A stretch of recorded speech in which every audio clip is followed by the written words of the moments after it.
बांग्लादेश में जारी राजनीतिक संकट का असर भारत की अर्थव्यवस्था पर भी पड़ सकता है।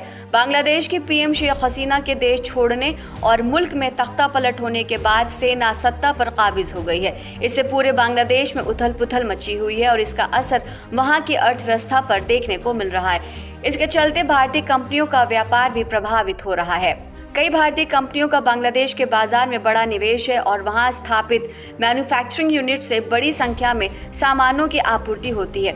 ऐसे में जिन कंपनियों का माल सीधे बांग्लादेश से आता है उन्हें दिक्कतों का सामना करना पड़ सकता है। अगर ऐसा होता है तो उनके शेयर पर भी असर देखने को मिलेगा। ऐसे में अगर आपने इन भारतीय कंपनियों के शेयरों में पैसा लगाया है तो आपको बांग्लादेश के पूरे घटनाक्रम पर नजर रखने की बेहद जरूरत है।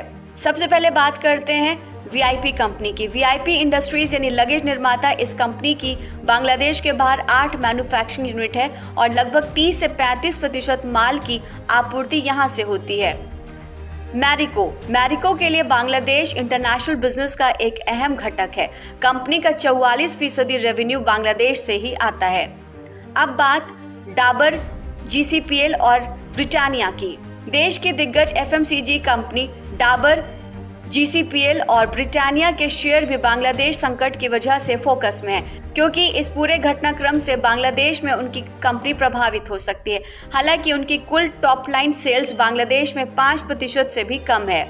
Jubilant food works, Domino's pizza store चलाने वाली कंपनी जुबिलेंट फूड वर्क्स के बांग्लादेश में 28 स्टोर्स हैं, जो इसकी सेल्स में 1% का योगदान देते हैं। अब बात ट्रेंड की। टाटा ग्रुप की कंपनी ट्रेंड की सोर्सिंग के लिए हांगकांग और थाईलैंड के बाद बांग्लादेश सबसे महत्वपूर्ण देशों में से एक है।